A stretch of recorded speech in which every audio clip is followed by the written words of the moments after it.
It took a while. It didn't get to Maddie. Maddie was the trail official. I was obviously yelling and trying to get the attention of the officials on our side of the ball. But, unfortunately, they didn't communicate back with me. By the time I got to Maddie, we had to rush a shot. It's unfortunate. It didn't, the game wasn't on that play. But in this league, every possession is so important. But, we called our timeouts. I didn't have any. But I also managed my timeouts for that reason, knowing that under 1 minute, there was an emphasis this year on reviewing those plays, and unfortunately it didn't happen, but, we did our best, and Maddie gave me an explanation. I didn't necessarily love it, but he did do a great job giving me the explanation. But like I said, by the time it got to Matt as a trail official, it was kind of too late. What's up, guys? Welcome into Taking the Field with Stevie Mac. That audio that you heard, if you're listening wherever you get your podcast, whether it be Spotify, Apple, iHeartRadio, TuneIn, the Odyssey app as well. That's AUDACY, the Odyssey app. Anywhere you get your podcasts, again, for the audio version, that audio that you heard, if you're on one of those platforms, was California Redwoods head coach Nat St. Laurent talking about that end of game scenario that we saw on Saturday between the Redwoods and the Carolina Chaos. The Chaos were hosting in week 2 in the PLL this past weekend. That end of game scenario, if you missed it on Saturday, was the Redwoods had it. They were trailing by 1. And in the final seconds of that, when they had possession, they get a shot off. It hits the goaltender, Kaut, in the forehead, like basically right between the eyes. It hits him square in the helmet, ricochets off the end lines out of bounds, and they don't give the Redwoods the reset in that situation. And the guys in the booth, Anish Sharoff and Ryan Boyle, they were looking at the replay. They showed the replay numerous times on ESPN Plus, and they were just sitting there going, why is this not a reset? This is a clear and obvious reset. And they just kept asking the question over and over and over again, and there was no replay given. Nat couldn't call a timeout because he didn't have any for a review. Now, in the final minute, he said in his post-game comments, that he said the PLL is really making a push this season to get more official reviews in situations just like that, which, again, kind of begs the question, where the hell was the review? Like, if there was a rule in place for a situation like that, and you had a situation come up in that exact instance that the rule was designed for, kind of think about it like in college football or in the NFL. You have the ability for the officials to come together, say, hey, we might have missed that. Let's go back, take another look at it real quick just to make sure we weren't seeing things or maybe not seeing things, right? So it's kind of comparable to that. The PLL does have that in place, but why was it not used? That was literally the instance where you would have used it, and they didn't do it. And that's what they were asking on the ESPN broadcast, Anish Sharoff and Ryan Boyle. They were saying, why is this not being reviewed? This is clearly one of those instances where you take the opportunity to do that. Why are they not doing it?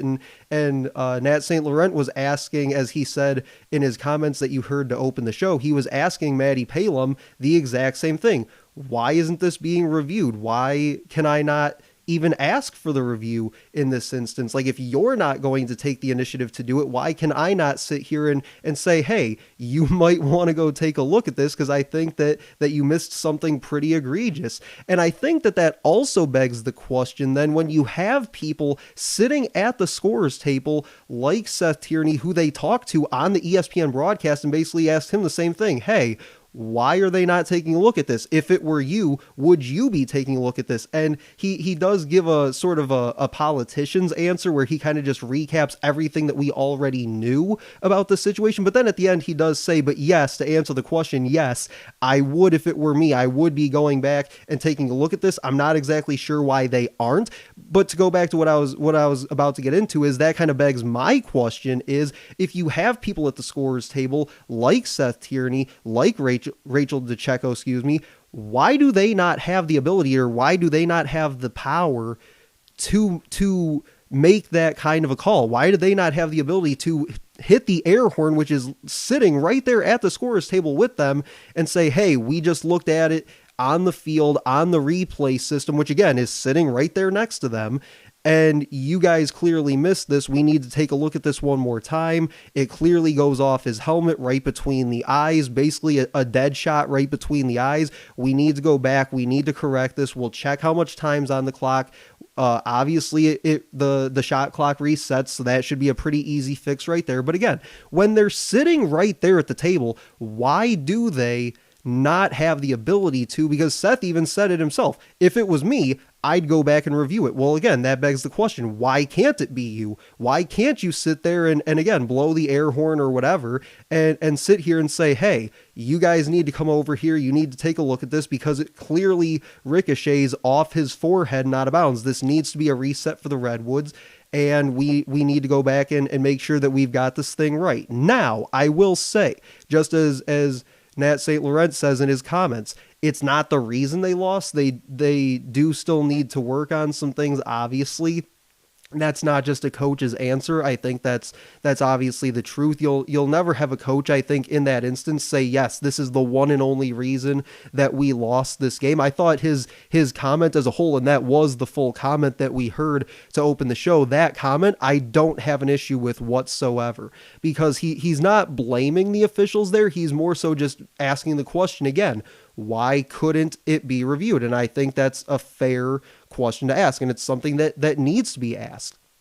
And I'll be honest with you, I'm actually surprised it took as long into that press conference for somebody to ask that question as it did. I think that they had 2 or 3 questions plus his opening statement to begin the press conference before the ensuing question. Finally, somebody did ask it. I want to say it was Dan Arestia, but I'm not 100% sure on that. But yeah, it did take a minute or two for somebody to be able to step up and ask that question and get his comments on it, because he didn't just come right out and say it in his opening comments. And like I said, the first 2 or 3 questions that he was asked had nothing to do with that. And I was actually very surprised by that, to be honest with you, that nobody just outright said, hey, what do you think about what happened there?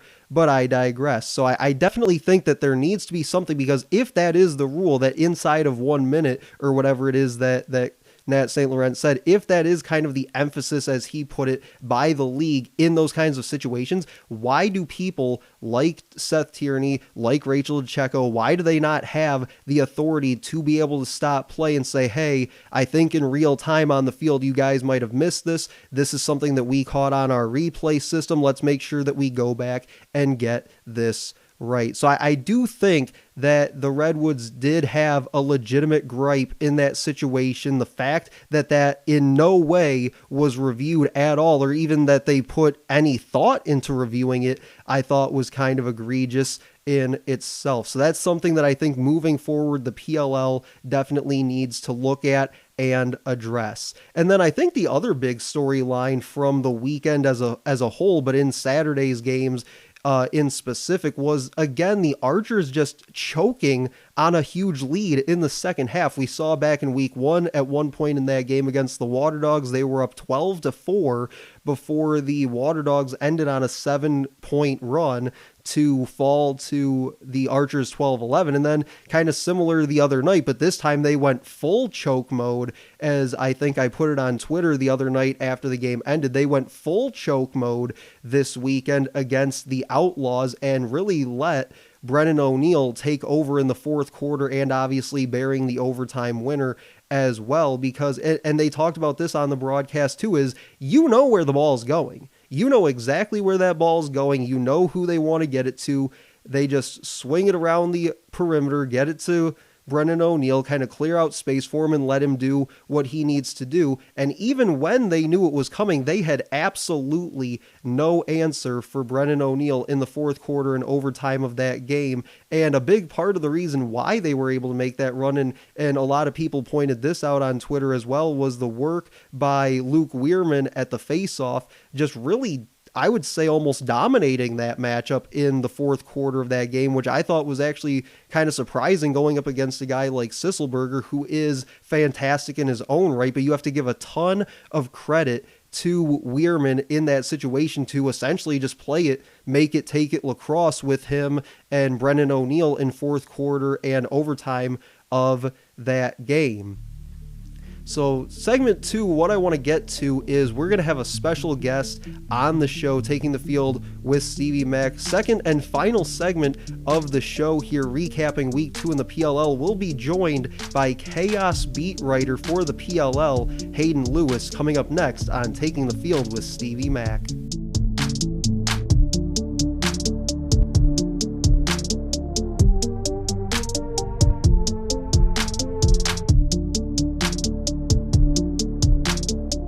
All right, welcome back in Taking the Field with Stevie Mack. Segment 2 of the show, recapping week 2 in PLL action from Carolina this past weekend. As promised, I'm joined here in segment 2 by the Carolina Chaos beat writer, Hayden Lewis. Hayden, thanks for joining me.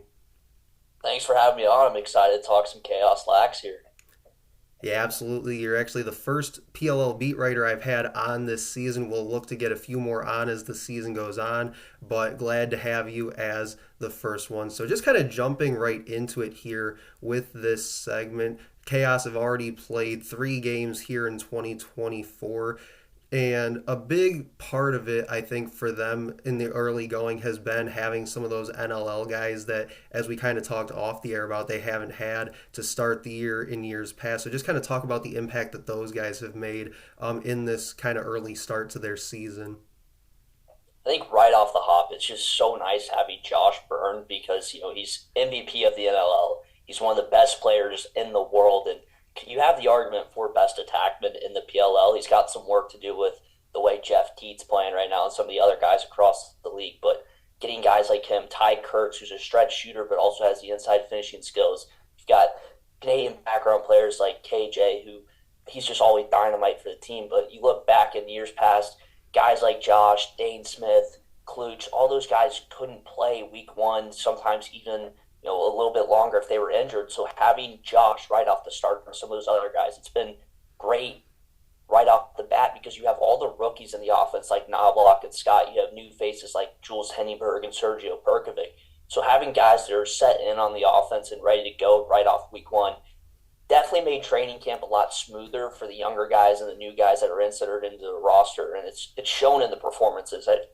I think, you notice it years past, the Chaos had never won a week 1 game until last week when they won week 1, and then they bring it in week 2. You got a doubleheader against the Woods and the Atlas, 2 great face-off teams, 2 teams that can put up numbers in terms of goals, and they played solid game 1 against the Redwoods, and then game 2, you look at the Atlas, things got away from them quick. They scratched, they clawed, and you see a veteran team that played well because they have those faces and they can calm down and fight back into games, and it's not necessarily a team that's reeling like they had been in week 1s in the past, and they've taken it in strides, and it's helped them week 2 with the back-to-back games at home. Yeah, you mentioned kind of running into that Atlas team in that second game. Always tough. Those 2 games back-to-back like they had. Atlas saw that in week 1, and Coach Pressler talked a lot about that in his post-game comments a week ago, but it also just makes it tough with how hot the Atlas have come out this season. Having to play them that second game is no easy task, of course, but like you said, they definitely gave it everything they had and tried to at least make that a pretty close game as best they could. But one thing you mentioned in your response there, you kind of hit on question 2 a little bit, was some of those guys like Henningberg and Perkovic and Knobloch and Ross Scott and different guys like that they've added into this offense. Talk about their impact, because I know coming into the season, Coach Towers mentioned wanting to maybe change up the offense a little bit and maybe talk about how those guys have factored into that. So I'd say right off the bat, you have to look at Jules as the number 1 guy right now in terms of people brought in. He's just been excellent at controlling the game from below GLE at X or even from the righty wing. In the offseason, when he was talking around the league, seeing where he would maybe end up, his big things were he wanted to play on a team that could compete for a championship because winning is everything to him right now in his career. That's something he made clear to me. And then also he wanted an option where he would maybe have a chance to play attack. And I think with Coach Towers offering that to Jules and giving him the chance to operate in his main position, it's opened up many chances for Josh Byrne. It's helped out that the rookies ease into the game. It's helped with Minnow and Ross Scott because they now have the chance to, not just stand behind the cage and run as fast as they can past the defender to create offense. They have a guy like Jules who's so shifty and crafty from down low. His eyes are always up. He's always scanning the field. So he's the biggest piece off the rip. And you look at Big Perk. He's been awesome. He's got two two-pointers. He's kind of remolded his career and remodeled the way he's played because he knows he's got to play on the defensive side of the field. Chaos dress, 3 short stick D middies. They have guys run back there like Perk because he has the experience playing that past year with the Redwoods. So with him, his biggest thing was coming in, he was challenged. Coach gave him the challenge to, make the team. You have to make the team. It's not given. You're not the Sergio Perkovic that entered the league as a huge sharpshooter with the power shot. You now have to turn yourself into a two-way midi and play a game that complements both sides of the field. And he's done just that. He left the field hobbled in game 2, which that's something to keep an eye on. No word right now on what's going on with his health, so we'll see what's going on with him. But he's been excellent as well. I think, you get his 2-point shooting on the power play, the Rebel Bourbon power play, which we got to hear a lot of this past weekend. Yeah, the Chaos went 3 of 8 against the Atlas, and they had moments where they struggled. But if you can get the ball into a guy like Sergio Perkovic's twig, it's going to make the power play more dynamic when Eric Dobson's ready to play and he gets all of his stuff figured out. Maybe you bring in some other guys, and even Ty Kurtz, if he can start to get his stretch shooting a little more dialed in and he takes some more opportunities from deep, it's going to open up Perkovic's game even more because there's more shooters that teams have to defend. So I think he's been excellent. Then you look at the rookies. I think Ross Scott's been a little bit better than Knobloch just because Ross Scott is so quick. A quote out of training camp, try to think what it was verbatim, but it was Jared Newman saying something about Minikis being fast, but Ross Scott is quick. There's a difference in what they see in those two guys. Minikis straight line speed, he's fast as they come, but then you look at Scott, he's so shifty and quick-footed where he can beat his guys off the dodge so easily. It opens up his game a lot more in the PLL because if he is down low and he's on a pull, he's going to beat him because his quick step is going to just beat a guy that's 6'1", 6'2", maybe 6'3" and 4, just because he's so much smaller and agile at that lower weight. He can get that step and generate the offense as a passer or a scorer.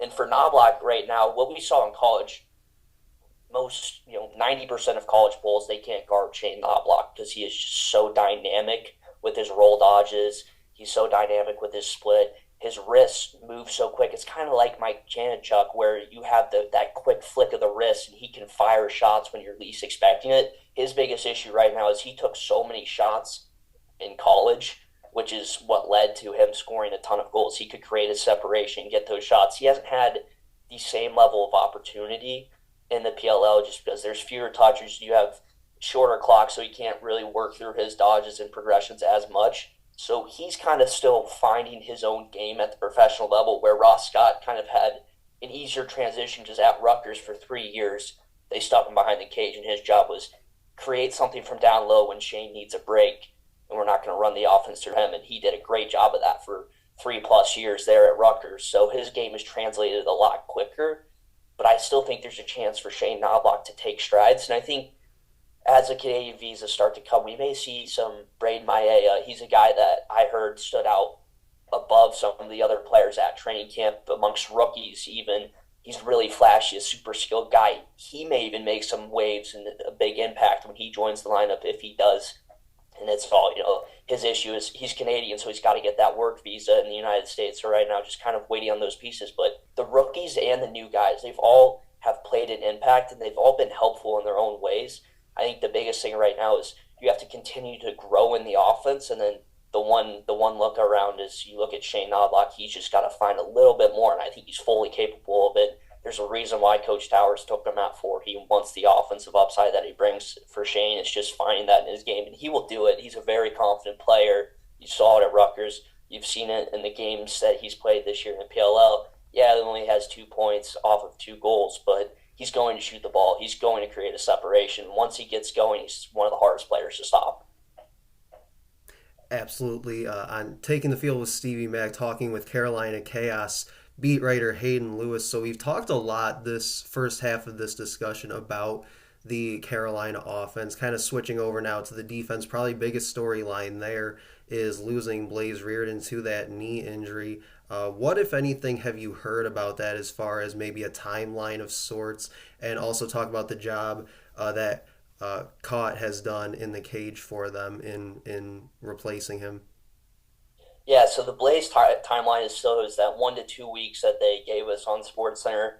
Coach is not really talking about it. I think what they told us is what's true. So we may see him this weekend. If not, it's going to be Cowder and goal again. But Blaze is close. He's feeling pretty good in comparison to how he felt in past times when he messed up that knee. So he's in a great spot right now from everything that I've heard. And then you look at Cowder. I mean, those guys on the back end and the entire team as a whole, they have so much trust and belief in him. Cowder was, a college goalie of the year. He's made over 1,000 saves on his career, and he's one of 8 goalies in all of professional lacrosse to do that. And the next goalie to probably do that will be Blaze. So you have a locker room where you have 2 guys that have made essentially 1,000 saves in your career, and a guy like Cowder who's built like Blaze has some of the similar tendencies where he's a bigger goalie, but he's got good hand speed. He makes a lot of saves with his body. He's good on the clear, not as good as Blaze, because Blaze, in my own opinion, I'd put him as the best goalie of all time. Yeah, maybe he still has some work to clearly take over that GOAT conversation, but Cowder's just an excellent 2.0 version of what Blaze offers. He's just a half step slower maybe on clearing the ball. Maybe he doesn't throw it as far and as accurate on those clears and in transition, but he's offered a great backup mindset. He's been, a guy in that locker room since 2021. He was brought in to be Blaze's backup. He understood that, so he turned himself into a backbone and a locker room guy for the Chaos because he knew he'd be out there every week wearing a jersey with those guys, and they love him. They want to play hard in front of him, so it's worked perfectly fine. And I think honestly, it's smart of Coach Towers to not insert somebody new into the lineup this early in the year, go out and grab a goalie just to have him sit there and then drop him and release him when Blaze is back. They can get away with having Blaze on the bench and not playing. So I think it's just better overall for just the team vibe, team chemistry this early in the year, keeping both those guys dressing on the same bench together. Cowder can provide saves. He's been 50 or above in every game and has played pretty well, all things considered. So I think with Cowder and goal, the Chaos are perfectly fine. Right now it's more so continuing to grow in the offense, and that's going to help out the defense down the stretch. Absolutely. A couple more questions for you here, Hayden, before we wrap up this episode of Taking the Field with Stevie Mac. So we talked about the offense. We talked about the situation in goal. Blaze Reardon out, at least for the time being, as you said. Austin Kaut doing admirable job, more than admirable job, in the goal. Just kind of getting your thoughts overall on the weekend in Carolina. First off, shout out the Red Legion, the fan group for the Chaos. They were excellent. I was home, so I wasn't there in person, but I could still hear them making noise. They've showed out. I mean, they've been great on social media. They've been great everywhere this entire season, and even leading up to this season. So when it was time for the Chaos to host, I was not surprised at all to see the entire Red Legion show out in full force and be loud, be proud, support the Chaos, than more toward just the host event and the games that the team played. I think it's an excellent building week. It's week 2. You're looking at the schedule. You have the California Redwoods and the New York Atlas. So number one thing you circle headed into both of those games, you have elite attacks that you're playing against. So if you're the Chaos, you're perfectly fine going to those games because you trust your defense. You have one of the most reliable defenses in the league. So going to those games, you're not too worried about the attack that you're going to see. It was more so you circle it up. You have T.D. Erlin and you have Trevor Baptiste. That's where the head scratches come because that's the two hardest face-off guys to go against in the league. It's as simple as that. T.D. is excellent, and so is Trevor. And going into those games, I think Coach Towers and the rest of the coaching staff, along with the players, they knew that they could win both games, and that was the goal. That's the mindset. You're going to the weekend, you want to come out 2-0. And in that Redwoods game, team didn't play with possession. Same can be said about the Atlas. They're not playing with possession. They're fighting, they're scratching, they're clawing. But the best part I think you can take away from this offense, and the best thing you can take away from this team right now, the defense is secure. It's going to be secure. You can trust those guys on the back end. You can trust Cowder and Net when Blaze comes back. You can trust him. You can trust the short sticks. So you're fine there. On offense, what you love to see, the shooting percentage that you have right now as a team is top in the league, but you've taken the least amount of shots. So if you're the Chaos and you're dialing in for week 3, looking ahead at Utah, you want to work around your offense, some of the pre-meetings, some of the film stuff that they do throughout the week. Maybe an emphasis on shooting the ball a bit more, because they have excellent shooters on offense. There's nothing that can be said bad about those guys that they have out there. Scored 12 goals in both games, I believe. That sounds right to me. It was 16 the first game, 12 and 12 in the past 2. So right now for them, this is a Chaos team that can score a lot of goals. They have all kinds of offensive talent. I think they're playing a little too unselfish, which isn't a bad thing this early in the season. Once those guys start to get a better feel, and we've talked about it, a ton of new faces in the lineup, what's going to happen is nobody's going to be the selfish guy. They're going to play together. They want to grow together. So right now it's finding a way to get more touches in the offense, but also create more shots. So if you look at this past weekend in Charlotte, there are so many positives to take out, whether it's the fan base, how electric it was there, the great performances from the defense, Cowder solid in net. The offense is providing goals in a league that plays where there are a lot of tight games. 12 is a great number, but increasing that to 13 or 14 could be the difference between 1 to 2 wins or losses later on this season. So biggest thing to take away, great weekend in Charlotte. Atmosphere was unbelievable. Red Legion beat all expectations, exceeded them amazingly. And the only thing to really grow upon right now is shoot the ball more. Grow in your shots. That's going to help the power play, which struggled, was 1 of 6 through 3 quarters against the Atlas. So the more you shoot, it doesn't all have to be quality. That's what they're kind of fighting for. That's a conversation. Is it quality versus quantity right now? What do you want if you're the Chaos? You got to fight for some more quantity, because those quality looks are going to come with the talent you have. So that's what I think the biggest thing coming out of Charlotte and after your homecoming weekend. You learn you have a great fan base. You learn you have all kinds of support. You can still trust that defense and Cowder and Net. The offense has looked very good. It's looked good for all the changes that have been made. Now to make it look great, you've got to increase the shot quantity day in and day out, because the Chaos, they've taken the least amount of shots per game in the league up to this point. So if you look at that, a lot of positives. One thing that you need to fix up right away, and not really many negatives coming out of the weekend at all. Absolutely. Well, Hayden, I really appreciate you taking some time to join me on this episode. That was Hayden Lewis, the Carolina Chaos PLL beat writer, and this has been Taking the Field with Stevie Mack.